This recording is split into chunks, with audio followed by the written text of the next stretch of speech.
Is entitled In Memory of Genial Brill Z. Should the relatives of the Avel, not the relatives of the Nifteret, not the one sitting Shiva, the relatives of the Avel, abstain from showering and changing their clothing during the week of Shiva?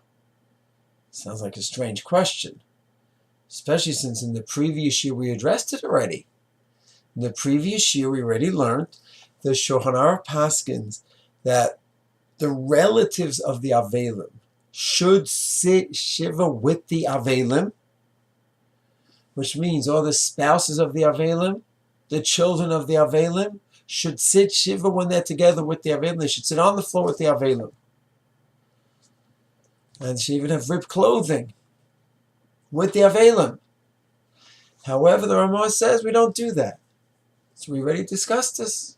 It's a fascinating halacha, but the Ramah says we don't do this anymore. We assume that the Availim who are sitting Shiva are mochel, and they say, no, it's all right. You don't need to go ahead and be stringent and sit with me and have Availim with me. Okay?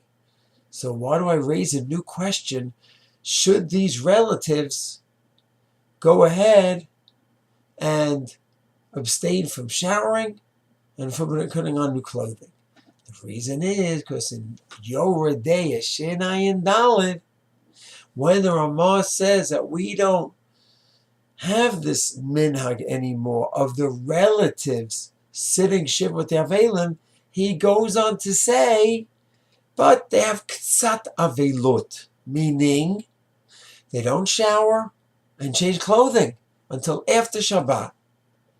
So it's modified, meaning it's only the abstention from washing and changing clothing, and it's only till after Shabbat, which means if the Avelud started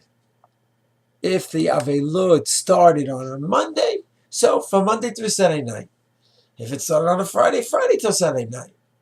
It's a very interesting formulation, but this is the Ramah, that we abstain, the relatives of the Avel abstain from washing and from changing clothing till Motzi Shabbat. Motzi Shabbat, they do what they want, even if the relatives continue with Shiva. Then the Taz comes along and says also going to Sudat Mitzvah, they shouldn't go to a wedding, or other kind of Sudot during the week. This is unbelievable. Anyone ever heard of such a thing?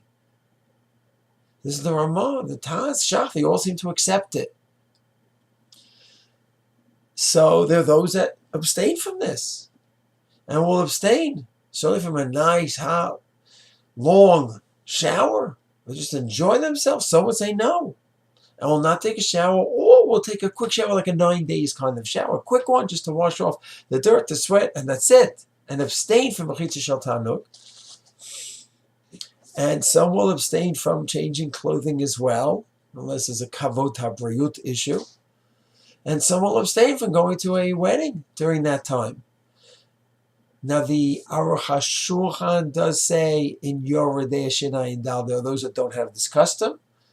The Pnei Baruch goes ahead and quotes Rav Tzvi Pesach Frank that also says many in Yerushalayim don't have the custom of the relatives of the Avel observing any forms of Avelot. But the most famous posek of the 20th century, the Chafetz Chaim in his Mishnah Berurah, and Mishnah Berurah is on Orach Chaim, doesn't have Avelot, but sometimes here and there it creeps in Hilchot Birchat Kohanim, the laws of Birchat Kohanim, Siman Kuf Chof Chet, it talks about an Avel. Does an Avel go ahead and do Birchat Kohanim or not?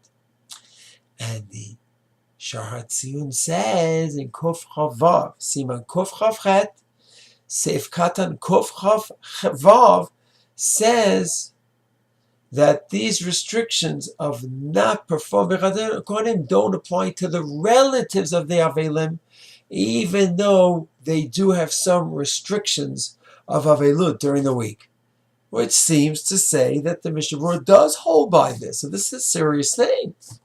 Therefore, each person must ask their posek what to do. A relative of an Avel has to ask his or her posek, my father is sitting Shiva, my mother is sitting Shiva, my sibling is sitting Shiva. What should I do? Should I restrict myself from washing, at least for chitza shel tanug, pleasurable washing? Should I not change clothing unless it's a kavanah briut, there's a scent and it's going to upset others? Should I not go to a wedding? And should I wait till Motzi Shabbat? This is a serious halacha. I know it's something most people haven't heard of, but the sources speak for themselves. It's something that needs to be looked into and discussed with the posek. Shalom.